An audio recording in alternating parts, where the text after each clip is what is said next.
tell you a little bit about the history of the play. The play is written by Janet Surrey and Samuel Shem. Samuel Shem is a pen name for Stephen Bergman, and if you know him under his pen name, he's a well-regarded and well-known novelist, writes medical fiction, and his wife and Stephen and Janet are married, and Janet Surrey is a writer of textbooks on psychology and treatment and addiction counseling.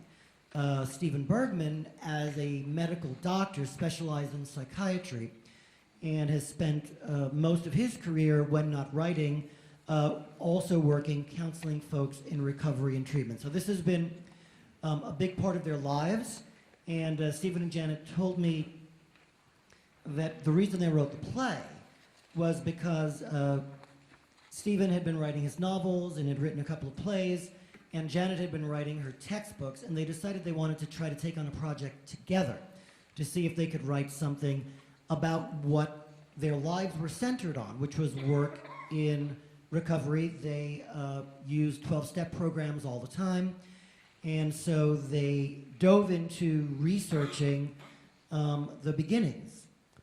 What they've told me over the years about what they were trying to focus on with this play was that they really wanted to restore what they perceived as an imbalance in the notion of the importance of both Bob Smith and Bill Wilson.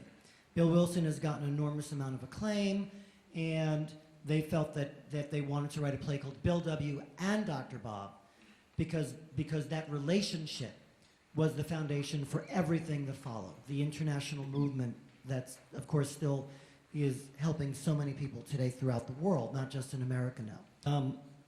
Time magazine called Bill Wilson one of the 100 most influential people of the 20th century. And lots is known about him, warts and all. And yet, he's also an icon. So here you are, an actor, taking on the role of this character who hundreds of thousands of people probably have their own idea about. They've read his writings, they've read the big book, they've read his own stories in his own voice. What has been your approach to get into his head, to create the Bill Wilson that is your Bill Wilson? When I was sent the script, when Rick handed me the script and I took a look at it, I read through it, and the very first thing I did is I Googled him. Now I've been in recovery since 1991, and I've been sober since then.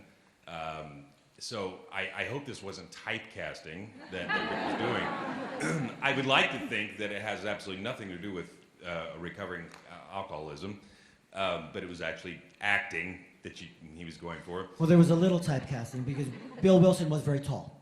Okay, there you go.